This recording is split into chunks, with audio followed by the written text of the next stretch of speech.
నమస్కారం అండి. డాక్టర్ శ్రీ ఆచార్య అనంతకృష్ణ స్వామి గారు. నమస్కారం అమ్మా. మనీ మంత్ర 583వ ఎపిసోడ్లో ఇవాళ మహిళలకి ఏం చెప్పబోతున్నారు? ఎస్పెషల్లీ మహిళలు తప్పకుండా పాటించవలసినవి ఏంటి? డాక్టర్ సచిన్ రాజ్ అత్యాధునిక వరల్డ్ క్లాస్ ఫిజియోథెరపీ ట్రీట్మెంట్ తో అన్ని రకాల నొప్పులకు శాశ్వత పరిష్కారం. ఇక్కడ విచిత్రం ఏంటంటే మనం అప్పుడు ఒక ఫ్యామిలీని తీసుకున్నప్పుడు ఇంటికి ఇల్లాలు గృహిణి ఎవరైతే ఉన్నారో ఇంటికి దీపం ఇల్లాలి అంటాం కదా, ఆమె నుంచి మనకి మార్పు అనేది రావాలి. ఎందుకంటే జెంట్స్ పాపం ప్రొద్దున వెళ్ళిపోతారు, రాత్రి వస్తారు, అక్కడ ఆఫీస్లో హడావుడి ఉంటుంది, ట్రాఫిక్లో ఇరుక్కుంటారు, వాళ్ళ బిజీలో వాళ్ళు ఉంటారు. ఇంకా వాళ్ళని మనం ఏం అనలేము. ఎందుకంటే సంసారం కుటుంబ పోషణ అంతా వాళ్ళ మీద ఆధారపడి ఉంటుంది కాబట్టి వాళ్ళు ఎన్నో సమస్యల్ని వాళ్ళు ఫేస్ చేస్తుంటారు. వీళ్ళు ఇంట్లోనే ఉంటారు కాబట్టి ఇంట్లో వీళ్ళకు కూడా చాలా రిస్క్లు ఉంటాయి. అప్పుడు అత్తమామని చూసుకోవాలి, పిల్లల్ని చూసుకోవాలి, ఇవన్నీ ఉంటాయి. వీళ్ళు ఏం చేస్తారంటే ఉదయం నుంచి సాయంత్రం వరకు నిరంతరం 24 అవర్స్ పర్ వర్క్ కదా వీళ్ళకి. పాపం వాళ్ళకి సండేలు ఉండవు, ఏముండవు కదా. ఈ 24 అవర్స్ వర్క్లో నిరంతరం పిల్లల గురించి, భర్త గురించి, ఫ్యామిలీ గురించి ఆలోచిస్తుంటారు. నేను అందుకే ఏం చెప్పానంటే కొన్ని రోజులు వాటిని పక్కన పెట్టేయండి.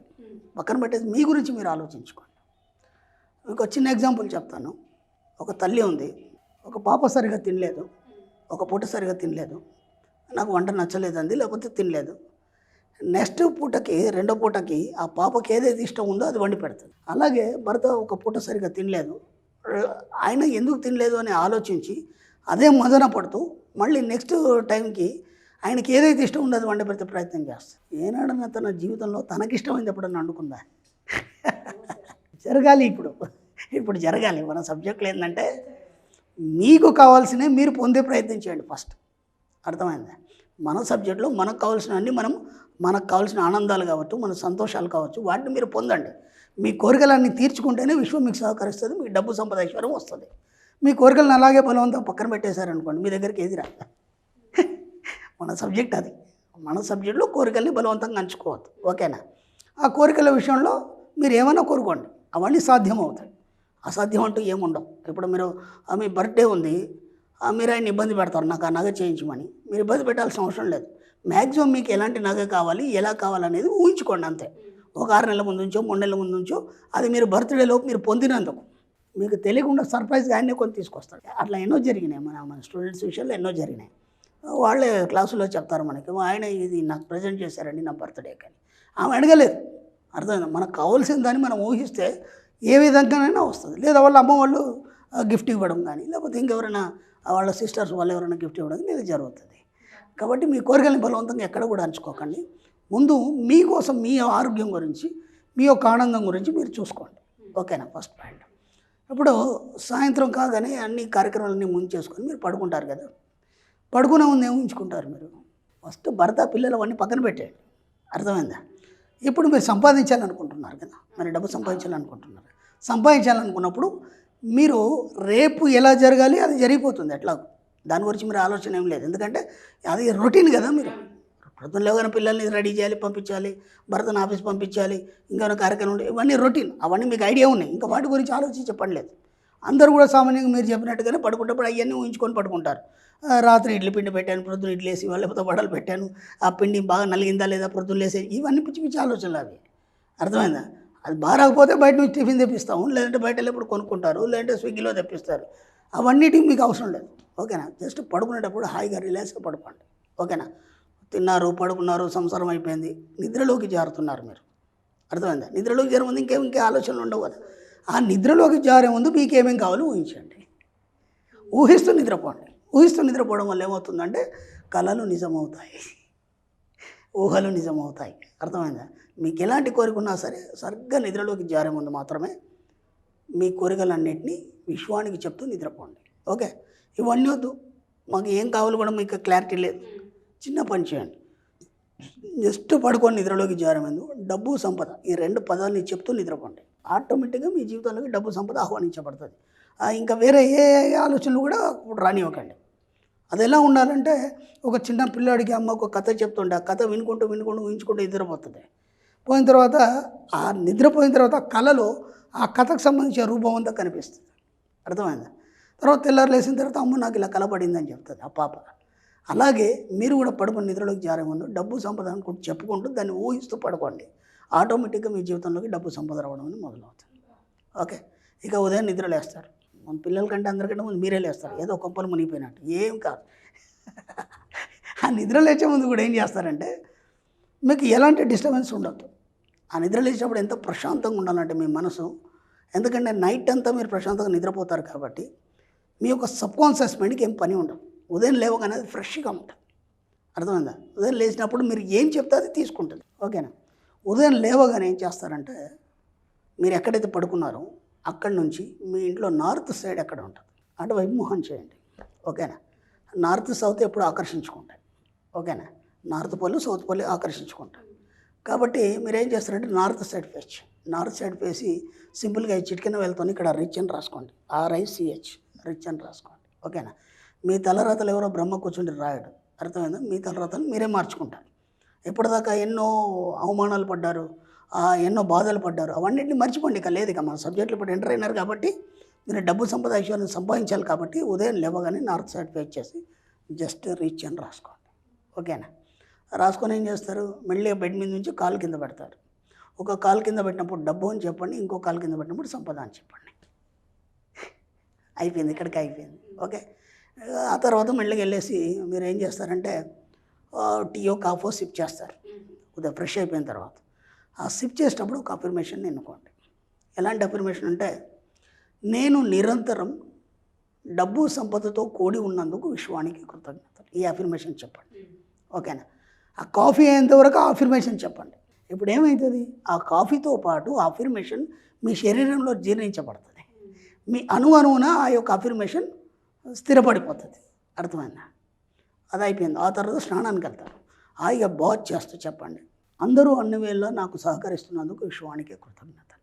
ఈ అఫర్మేషన్ బాత్ అయినంతసేపు హాయిగా జాయిగా, అర్థమైందా, ఈ యొక్క అఫర్మేషన్ చెప్పండి. ఎప్పుడేమైంది, మీరు ఎప్పుడైతే ఆ షవర్ పెట్టుకుంటారో ఆ షవర్ నుంచి వాటర్ ఎప్పుడైతే పడుతుందో అదంతా మీ శరీరంలోకి ఆ వాటర్ ద్వారా అఫర్మేషన్ బాడీ అంతా ఎనుకుతుంది. అర్థమైంది? అందరూ అన్ని వేళ సహకరిస్తున్నందుకు విశ్వానికి కృతజ్ఞతలు. అయిపోయింది, దాకా బయటకు వచ్చేస్తారు. ఇంకేముంటుంది, ఇక మీకు వంట చేయడమే కదా. వంట చేస్తూ చెప్పండి, నా ప్రతి అవసరాన్ని తీరుస్తున్నటువంటి డబ్బుకి కృతజ్ఞతలు. వంట ఎంతవరకు అది చెప్తుండండి, మీరు మాట్లాడుతుండండి పిల్లలతోని, ఇంకేమైనా పనులు ఉంటే అవన్నీ చేసుకోండి, అదంతా అయిపోయింది. ఈ యొక్క అఫర్మేషన్ చెప్పండి, నాకు నా యొక్క ప్రతి అవసరాన్ని సహకరిస్తున్నటువంటి డబ్బుకి కృతజ్ఞతలు. ఓకే. అంటే ఇప్పుడు సపరేట్ కూర్చొని చేయాల్సిన అవసరం లేదు. ఇది మీ పనుల్లో భాగంగా దీన్ని మీరు ఈ యొక్క అఫర్మేషన్స్ ఒకటి చేస్తుండండి. అది అయిపోయింది, అందరు ఆఫీస్కి వెళ్ళిపోయారు, ప్రశాంతంగా అక్కడ వెళ్ళిపోయారు. ఓకే.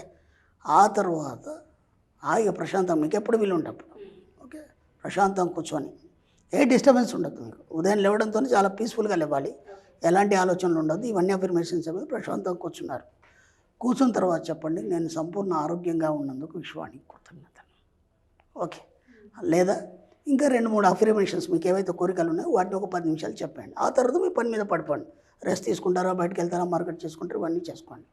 రాత్రి పడుకునే ముందు మాత్రం ఖచ్చితంగా నిద్రలోకి జారే ముందు డబ్బు సంపదని 2 మాటలు చెప్పండి. ఈ విధంగా ఈ అఫర్మేషన్స్ని మీ జీవితంలో ఒక భాగం చేసుకొని చెప్పడం వల్ల ఏమవుతుందంటే అవన్నీ నిజమవుతూ ఒక్కొక్కటిగా మార్పులు వస్తాయి. ఒక నెల రోజుల్లో మీ జీవితంలో ఎంత మార్పు వస్తుంది అనేది మీకు అర్థమవుతుంది. దీంతోపాటు ఏం చేస్తారంటే ఉదయం లేచి నుంచి పడుకునే మట్టుకి 100 కృతజ్ఞతలు చెప్పే ప్రయత్నం చేయండి. ఉదయం లేచారు, హాయిగా నిద్ర పట్టింది. నిద్ర పట్టకపోతే మనకి ఎంత ఈజీగా ఉంటుంది. హాయిగా నిద్ర పట్టినందుకు లేవగానే ఆ బెడ్కి పిల్లోకి కృతజ్ఞతలు చెప్పండి, నాకు మంచి నిద్ర ఇచ్చినందుకు మీకు కృతజ్ఞతలు. ఓకే. లేచారు, బాత్రూంలోకి వెళ్ళారు, ట్యాప్ ఆన్ చేశారు, మీకు టయానికి వాటర్ రాలేదనుకోండి, ఎంత ఇబ్బంది అవుతుంది. ఆ ట్యాప్కి ఆ వాటర్కి వాటన్నిటికి కృతజ్ఞతలు చెప్పండి. వంట బాగా కుదిరింది, ఆ ఇంగ్రీడియంట్స్ అన్నిటికీ మీరు కృతజ్ఞతలు చెప్పండి. ఇలా ఉదయం నుంచి సాయంత్రం వరకు ప్రతిదానికి కృతజ్ఞతలు చెప్పండి మీరు. ఓకేనా? దీనివల్ల ఏమైపోతుందంటే మెల్లిగా కృతజ్ఞత పర్వం అనేది మనకు స్పెషల్ క్లాస్లో ఉంటుంది. కృతజ్ఞత ఎందుకు చెప్పాలి, కృతజ్ఞత చెప్పడం వల్ల ఏమవుతుంది, దేనికి కృతజ్ఞతలు చెప్పాలనేది ఒక మనకి సబ్జెక్ట్ ఉంటుంది. దానివల్ల ఏమైపోతుందంటే మీకు ఒక 15 రోజుల్లో మీ జీవితంలో గొప్ప మార్పు వస్తుంది.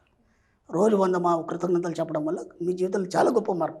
ఇప్పుడు నా సబ్జెక్టు విన్నటువంటి చాలామంది కూడా ఆటో వాళ్ళు అండి, కూలీ వాళ్ళు, వీళ్ళు కూడా చాలామంది అక్కడక్కడ నాకు కలిసినప్పుడు ఎక్కడ చెప్తుంటారు.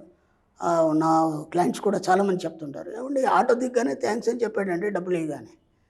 అదేంటమ్మా అంటే, అదేంటి అని అడిగితే మేము అనంతకృష్ణ స్వామి వీడియోలు చూస్తున్నామండి అని. అంటే సమాజంలో ఒక గొప్ప మార్పు తీసుకొచ్చాం మనం, కృతజ్ఞత పర్వం ద్వారా ఒక గొప్ప మార్పు తీసుకొచ్చాం. దానివల్ల వాళ్ళకి బిజినెస్ కూడా బాగా అవుతుంది. కాబట్టి మీరు చేస్తున్న ప్రతి పని దగ్గర మీరు ఒక వ్యాపారం చేస్తున్నారు, ఒక ఏదైనా బిజినెస్ చేస్తున్నారు, ఒక క్లయింట్ వచ్చాడు, వాళ్ళకు కూడా మీరు ఒక థ్యాంక్స్ చెప్పడం వల్ల ఏమవుతుందంటే మీ యొక్క సంపాదన అనేది రెట్టింపు అవడం జరుగుతుంది. దీంతోపాటు మీకు ఒక ముఖ్య విషయం చెప్తున్నాను, ఇది మీకు కొద్దిగా బాధాకరంగా ఉంటుంది. ఎందుకంటే మన సబ్జెక్ట్లోకి వచ్చిన తర్వాత టీవీలో సీరియళ్ళు కానీ దాంతోపాటు మనకి కొన్ని ఉంటాయి టీవీలో, అంటే మనకి నెగిటివ్స్ ఉంటాయి, అంటే యాక్సిడెంట్లు కానీ ఇంకేమన్నా రాజకీయాలు కానీ, ఇవన్నింటిని ముందు మానేసేయండి.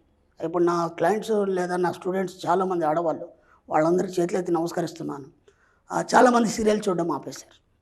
ఓకేనా? ఎందుకంటే వాటిల్లో ఏముండదు నెగిటివ్స్ తప్ప, మనది పాజిటివ్ మైండ్ కదా. ఇప్పుడు ఏమవుతుంది, వాటి చూడడం వల్ల మీ యొక్క సబ్కాన్షియస్ వాటినే గ్రహిస్తుంది. గ్రహించినప్పుడు ఏమవుతుంది, మీరు పొద్దున్న సాయంత్రం దాకా చెప్పిన అఫర్మేషన్స్ అన్నీ అది లాగేసుకుంటుంది.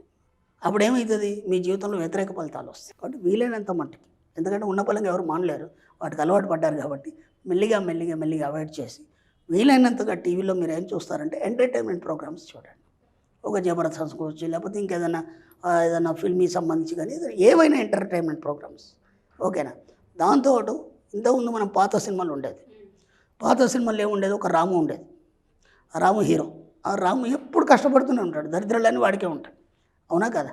ఆ తర్వాత బాగా డబ్బున్న అమ్మాయిని ప్రేమిస్తాడు వాడు. ఓకే, ఇద్దరికి ఘర్షణ జరుగుతుంది, మొత్తానికి ఏదో ఫైట్ చేసి మొత్తానికి అంత పెద్ద ధనవంతరాలు వచ్చి గుడిసెలో జీవితం చేస్తుంది. ఈ స్టోరీలన్నీ మనకు ఉండేది కదా. ఇట్లాంటి సినిమాలు చూడకండి. ఓకేనా? ఇట్లాంటి సినిమాలు ఏవైతే వస్తాయో, అంటే పేదరికం కానీ వీటి మనకి ఏవైతే నెగిటివ్స్ ఉంటాయో, ఈ షేడ్స్ ఉన్నటువంటి అన్నింటినీ కూడా మీరు అవాయిడ్ చేయండి. ఒక ఎనర్జెటిక్ సినిమాలు చూడండి. మహేష్ బాబు ఉన్నాడు, ఇంకా చాలామంది ఉన్నారు, మనకి చాలా ఎనర్జెటిక్ ఉన్నాయి, మనకు కొద్దిగా సందేశాలను తెలిపే విధంగా కూడా ఉన్నాయి. అట్లాంటి సినిమాలు చూడండి. ఓకేనా? వీలైనంత మటుకు సాడ్ అనేది మన జీవితంలో రానియకుండా ఈ విధంగా మీ యొక్క జీవితాన్ని మెల్లిమెల్లిగా మార్చుకునే ప్రయత్నం చేయండి. వీటన్నిటికంటే ముందు ఒక అఫర్మేషన్ ముందు కరెక్ట్గా చెప్పండి. అంటే మీరు ఏ పని చేస్తున్నా, ఉదయం లేవగానే, లేదంటే ఒక అఫర్మేషన్ చేస్తున్నా, ఏదైనా ఒక కొత్త పని ప్రారంభిస్తున్నా, ఒక షాప్ ఓపెనింగ్ చేస్తున్నా, లేదంటే ఒక గృహప్రవేశం చేస్తున్నా, ఏదైనా సరే ఉదయం లేవగానే ఏ పని చేసేదానికంటే ముందు ఒక మాట చెప్పండి. మన సబ్జెక్ట్లో ఇది మెయిన్ సూత్రం, నోట్ చేసుకోండి. ఒక మంచి పేపర్తో రాసుకొని నోటికి ప్రాక్టీస్ చేయండి.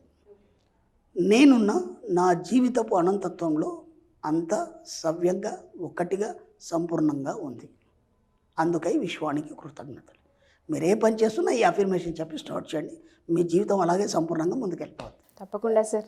Thank you sir, thank you so much sir. చాలామంది క్లాసెస్ గురించి అడుగుతున్నారు, ఎస్పెషల్లీ మా మహిళలు నేర్చుకోవాల్సినవి, తెలుసుకోవాల్సినవి. ఒకసారి మీ క్లాస్లో అటెండ్ అవ్వాలనుకునే వాళ్ళు చాలామంది ఉన్నాం. క్లాసెస్ ఎక్కడ జరగబోతున్నాయి, వాటి వివరాలు ఏంటి? మనకి ఇప్పుడు 2024 4 ఫిబ్రవరి విజయవాడలో ఉంటుంది, 11 ఫిబ్రవరి హైదరాబాద్ అండి, అలాగే 25 ఫిబ్రవరి అనంతపురం, మళ్ళీ మార్చి నెలలో 3వ మార్చి బెంగళూరులో ఉంటుంది, 10 మార్చి రాజమండ్రిలో ఉంటుంది, 31 మార్చి తిరుపతిలో ఉంటుందమ్మా. ఈ విధంగా క్లాసులు హైదరాబాద్ కాకుండా ఇతర ఏరియాలలో కూడా చాలా దగ్గర ఉంటుందమ్మా. బెంగళూరులో, తిరుపతిలో, వైజాగ్లో, రాజమండ్రిలో చాలా దగ్గరలో ఉంటాయి మన క్లాసులు. Thank you sir, thank you so much. Thank you అమ్మా.